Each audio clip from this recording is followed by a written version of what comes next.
With budgets tight and many school programs on the chopping block, students and teachers were afraid the district's arts program may be among those that would be cut. But Kevin Durkin, Assistant Director of Alternative Programs, says that's no longer a worry, but funding is tight. When those budget hearings were taking place and when students did go, I was there as well. Um, you know, the fear was, I think the initial fear was that the program would be cut, or the program would be outsourced to another agency. And I think the students' response was they recognized that this was their opportunity to graduate high school. As you know, some of the students that spoke, they said that had it not been for the arts program, they probably wouldn't have finished school. We're not being cut. The program's going to stay as is. Obviously, funding is an issue, although we're going to continue to be funded, and the district supports the program. The administration of the district supports the program. Teachers in the program say that it's not only a great thing for the students, but it's necessary for a school system. This is a program for students who, for a variety of reasons, have not been successful in a traditional high school. Some of them have been school phobic. Some of them have oppositional, defiant personalities.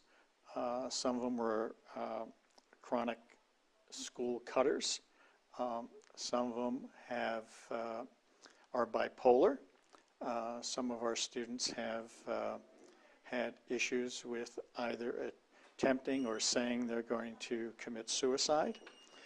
So we deal with a wide range of students. If something like this didn't exist, I mean, I don't really know where many of you guys would be, right? Where many of the students would end up. I think some would have dropped out. Others, would have just not went to school and ended up, doing something that would have harmed them, or, been hanging out downtown and got arrested or something like that. So I think that we are necessary. This is the type of program that is available in most school systems. Now, this particular location has a full-time social worker and a school psychologist on staff, which many alternate programs don't have, but our other two locations don't have the same therapeutic capabilities that this location has.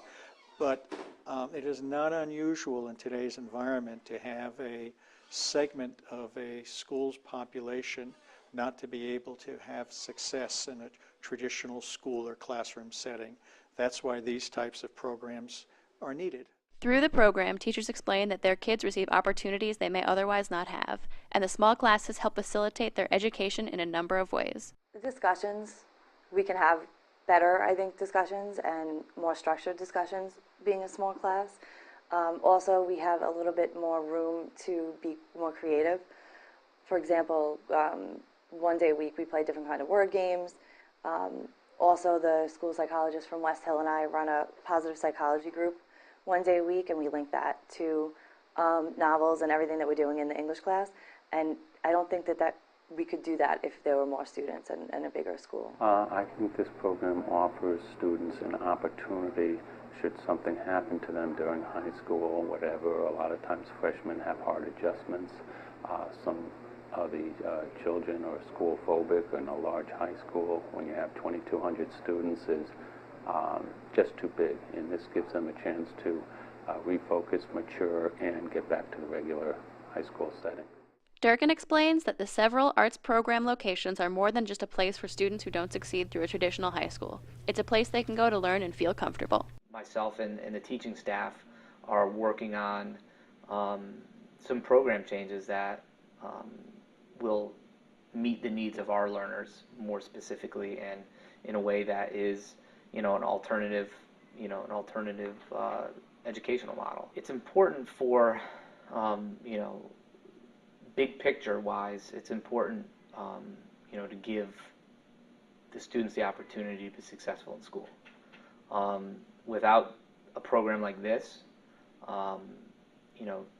there's a number of students that probably would fall through the cracks or would not finish school. you know, as a district, you know, it's important to have something in place to support those students.